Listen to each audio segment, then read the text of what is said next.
Hola amigos de Volusier, nos da gusto que estén el día de hoy con nosotros porque tenemos una invitada totalmente especial, la doctora Susana Paulina Flores Villagómez, quien es endocrinóloga y además excelente ser humano. Bienvenida, Susi. Gracias, Oli. Y hoy estamos aquí entonces para que nos platique Susi su experiencia con trastornos de la conducta alimentaria y endocrinología. Y en ese sentido queremos empezar preguntándote cuáles son los trastornos más comunes que tú ubicas en tu consulta y cómo es que los puedes detectar como médico endocrinólogo en particular. Pues yo creo que realmente los endocrinólogos podemos estar muchísimo más sensibilizados ante el tema debido al tipo de pacientes que podemos recibir. Principalmente los trastornos de la conducta que yo veo alimentaria en la consulta son tanto los restrictivos como los que van hacia la sobrealimentación. Yo diría que son los dos principales, pero es verdaderamente particularmente complicado, ya que tendríamos que tener mucha sensibilidad ante el tema para poder abordarlos con los pacientes. Es un tema complicado. Y ya que comentas esto, creo que sería como muy importante porque, bueno, en alguna otra de nuestras intervenciones, justamente una doctora nos decía, es que todos los médicos deberíamos de saber cómo poder ubicarlos. Pero este punto que tocas ahorita de cómo comentárselo a la persona, pues es delicado. ¿Cómo es que tú haces para poderle decir, oye, yo veo que hay un riesgo, me gustaría que te evaluaran? ¿Cuál es el camino que sigues? Eh, Trato de ser muy ética en el aspecto de que hay situaciones en la conducta y en la situación, en la salud mental, que considero le competen a psicología o a psiquiatría, pero intento abordar un poquito hacia normalizar el hablar de que son temas de salud y que existen y que a veces normalizamos el hecho de tener algún tipo de atracón o sobrealimentación. Es sobre ahí, sobre ir reconociendo poco a poco y invitando al paciente a que verdaderamente empiece a preguntarse o cuestionarse si hay algo que abrazar en esa parte de su tratamiento. Perfecto, muchísimas gracias. Y bueno, a ver, cuéntanos, en estos tipos de situaciones, ¿cuáles son las alteraciones endocrinológicas que tú encuentras? Por ejemplo, en el caso de la gente que restringe su comida. En el caso de las personas que tienen una alimentación restringida, los riesgos pueden ir desde la parte de la salud ósea, del huesito, o pueden ir también desde la parte reproductiva. Muchas personas menstruantes, chicas cis y chicos trans también incluso, que pudieran tener situaciones con la parte de la amenorrea. Hay muchas personas que ante una situación de restricción pudieran presentar una interrupción de su eje, le llamamos en endocrinología, hipotálamo, hipófisis, ovarios, en el cual al dejar de haber este estímulo por parte de nuestra grasita, nuestro tejido adiposo, el hipotálamo lo sensa como que no tenemos suficiente energía para reproducirnos. Y entonces podemos dejar de ovular y de menstruar. Y eso también tiene ciertos riesgos a la larga, sobre todo en la parte de la salud ósea, debido a que los estrógenos, las hormonas sexuales femeninas, no nada más están por cuestiones reproductivas, también nos sirven a las personas para situaciones cardiovasculares y de salud ósea. Entonces, se sabe que hasta 50% de las personas que tienen, sobre todo adolescentes, algún tipo de trastorno de la conducta alimentaria restrictivo, pudieran tener ya osteopenia, o sea, baja densidad mineral ósea.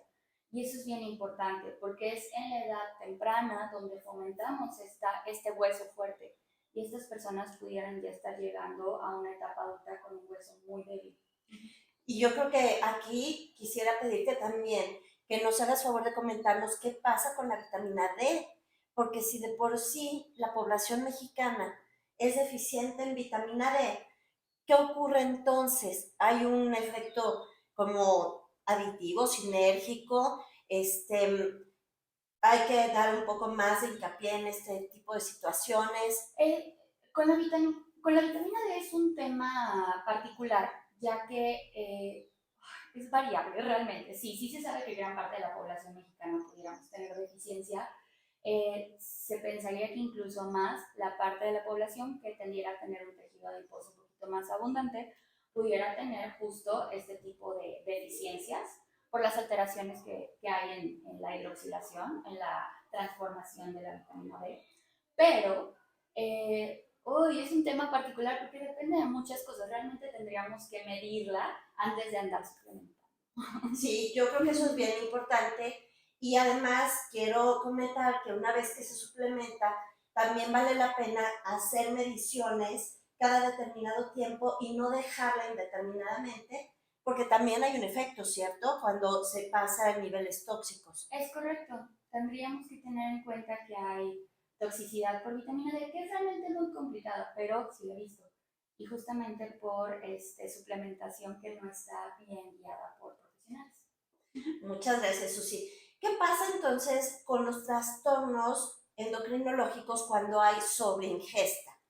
A ver, cuéntanos. En cuanto a la sobreingesta, más allá de un peso corporal, hablar de problemas de adiposidad, sea un tejido adiposo que no está funcionando adecuadamente, más allá de cuánto sea, que no está funcionando adecuadamente, tenemos ciertos riesgos. También ahorita pues está muy de moda el ovario poliquístico, que está muy en relación justamente a estas alteraciones de nuestro tejido adiposo en cómo está funcionando. Y estas sobreingestas, que desafortunadamente pudieran ser de alimentos que tal vez no nos van a nutrir, pudieran relacionarse a alteraciones también en la parte metabólica y cardiovascular. Es importante sí tenerlo en cuenta. ¿Nos puedes dar una explicación que lo haces súper padre con los pacientes, aunque fuera corta, de cómo funciona la resistencia a la insulina? Sí, claro. La resistencia a la insulina, bueno, tal cual, para los que son mis pacientes, hola, ya se la saben.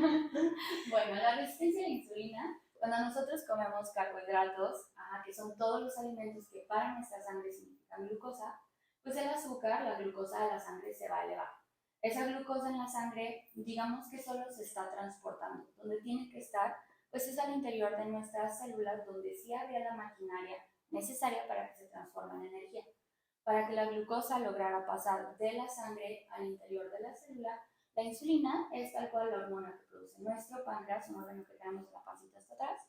Él detecta cuando uno come, se eleva glucosa, él suelta la insulina y la insulina va a ayudar a meter esa glucosa, funciona como una llave, al interior de las células para que se transforme en energía. En el proceso de resistencia a la insulina, bueno, pues hay varios factores de riesgo que pueden ocasionar que este proceso no se da adecuadamente. Pueden ser situaciones genéticas, como pues sí, justo que tengamos herencia por ahí para diabetes. Ya nuestra raza, el ser latinos, nos da cierta, digamos, desventaja. Obviamente nuestra alimentación, el sedentarismo, el no hacer ejercicio, el estrés. Hay como múltiples factores que pudieran alterar la forma en cómo la insulina está logrando meter esa glucosa al interior de las células. Entonces, si no pasa adecuadamente, esa glucosa se puede estar empezando a intentar acumular en sangre y el páncreas, su trabajo es que no tengamos diabetes. Es decir, que esa glucosa en sangre logre pasar al interior de las células para poderse transformar en energía. Dada esta situación, el páncreas se pone a trabajar a marchas forzadas a secretar llave tras llave tras llave. Ese exceso de insulina en sangre va a tener ciertas consecuencias. Entonces, la resistencia a la insulina habla de eso, de una sobreexigencia en el trabajo del páncreas para lograr introducir glucosa al interior de la célula. Es por eso que muchas personas pueden creer que tienen un perfecto estado de salud dado que se midieron glucosas en ayuno y están normales, pero puede ser que no sea así, que necesiten un abordaje todavía un poco más profundo para conocer en qué situación se encuentran. Gracias, Susi. Creo que eso es algo que todos debemos de conocer porque ciertamente en los patrones de sobreingesta, independientemente si son hábitos alimentarios o si son por una conducta alimentaria alterada a nivel emocional o de trastorno de la conducta alimentaria, pues necesitamos tener muy claro. Y eso me da pie para preguntarte por las sustancias bioactivas que se utilizan en este tipo de situaciones, porque es algo común. Y en este sentido, bueno, el tratamiento me parece que en general pues debe de ser con metformina, bueno, no me parece que debe ser, ¿no? O bueno, hoy día no es cierto, ¿eh? Hoy día hay un montón de otras opciones que a lo mejor en otro momento sería interesantísimo platicar, pero de pronto hay cosas como el inositol o la berberina Ujú. que las personas empiezan a utilizar y que es muy importante saber que tienen que ser bajo control médico. Y eso es lo que quisiera que Susi nos comentara. Sí, uy, tema escabroso. Sí, Oli, lo que pasa es que con todas estas sustancias bioactivas no está mal, o sea, realmente pudiéramos ocuparlas, ya que hay ciertos estudios que hablan de su eficacia, ¿no? Específicamente con el inositol, es un excelente segundo mensajero, o sea, ayuda muy bien a que la glucosa cuando ya pasó a la célula, pues haga todo su trabajo y todas sus vías metabólicas, ¿no? Pero nunca, el gran problema que tenemos actualmente con la suplementación es que la tomamos de forma indiscriminada y hay riesgos, así como con la vitamina D hay riesgos de toxicidad, igual con otro tipo de suplementación. Y aún peor, existen ciertas posibilidades de que al no tener un abordaje adecuado, bien ordenado, pudiéramos estarnos saltando situaciones importantes. Pasa mucho en el caso, por ejemplo, de el ovario poliquístico. O sea, sí, por supuesto, minoxidil tiene excelentes estudios de seguridad y eficacia en cuanto al tratamiento. Sin embargo, hay ciertas formas, hay ciertos compuestos y también habría que tener en cuenta que tenemos que conocer el abordaje de nuestras pacientes. No es tan fácil nada más tener irregularidades menstruales o acné para decir que una paciente tiene ovario poliquístico. Yo, endocrinóloga, tengo que descartar muchas otras opciones. Opciones más complicadas y más complejas, incluso hasta como enfermedad de Cushing, acromegalia. Y entonces el automedicarnos con un suplemento pudiera ser peligroso porque pudiéramos estar perdiendo la oportunidad de tener un diagnóstico adecuado. Y sí, puede ser que algo sea natural, pero eso no lo hace inocuo. Claro, Siempre le digo a mis pacientes, el agua es un químico y igual tiene dosis, ¿no? claro, tienes Entonces, razón. eso es un punto importante. En cuanto, por ejemplo, a la berberina, ahorita también se está empezando a utilizar mucho. Es importante conocer, o sea, incluso la berberina tiene un perfil de acción similar a la metformina, sin embargo, jamás va a tener los estudios de seguridad de años que tiene metformina. Claro. Entonces hay que tener eso muy en cuenta. Y de hecho hasta los síntomas gastrointestinales adversos, que en realidad sí están en relación a nuestro tipo de alimentación y nuestros hábitos, son muy similares. Entonces sería mejor tener todo esto bajo control médico, con seguridad, teniendo un equipo multidisciplinario. Y cierro esta parte en particular hablando justamente de que este tipo de situaciones y complicaciones pueden ser muy comunes cuando tenemos sobreingestas, por ejemplo en la bulimia o en un trastorno por atracón o en un síndrome de comer nocturno. Entonces por eso es que estamos como tomando todo este tema. Y bueno, para finalizar, dos cosas, Susi. Que nos hicieras favor de darnos recomendaciones para las personas que pudieran no estarse dando cuenta que están teniendo algún trastorno de la alimentación y que pudieran creer que es parte de la normalidad, Claro. ¿no? Y la última sería, ¿qué le pudieras tú decir también a los médicos que pudieran toparse con pacientes que tengan este tipo de situación? Claro, híjole, bueno, en cuanto a los pacientes, normalizamos muchísimo y es muy probable que muchísimas personas podamos tener algún tipo de trastorno de la conducta alimentaria. El hecho de tener una buena relación médico-paciente yo creo que es lo más importante. Si no te sientes escuchado o escuchada por tu tratante, sea psicólogo, nutriólogo, médico, el que tú quieras, no te pierdas la oportunidad de buscar una segunda opinión.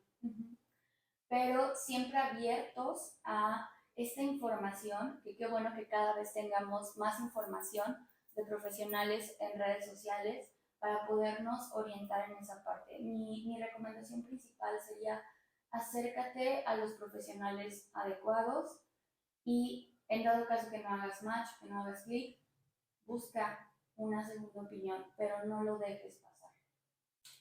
Y en Gracias. cuanto a los médicos, bueno, en cuanto a los médicos, creo que todos podemos estar ante situaciones de trastornos de la conducta alimentaria. Hasta un traumatólogo, ajá, viendo problemas de rodilla, pudiera estar ante un trastorno de la conducta alimentaria, y creo que tendríamos que sensibilizarnos más al tema y no realmente verlo por el lado de que las personas que pudieran tener una sobreingesta es de forma voluntaria. Ajá, es un tema de salud. Y creo que sería invitarnos a la parte médica, médicos, nutriólogos, psicólogos, justamente a unirnos en esta parte y trabajarlo de forma multidisciplinaria y en equipo, pues en pro de los pacientes. Y bueno, pues efectivamente así es como estamos trabajando hoy en día con Susi, ¿no? Que definitivamente ha sido pues un pilar para el trabajo con Evolucier, con nuestros pacientes, y que pues le agradecemos enormemente con el gran aprecio que le tenemos. Y pues para ustedes, que sepan que si necesitan algo, podemos encontrarla en... Me encuentro en Médica Campestre, el teléfono es 477-393-2115. Muchas gracias. Y en Evolucier los esperamos, estamos para ustedes.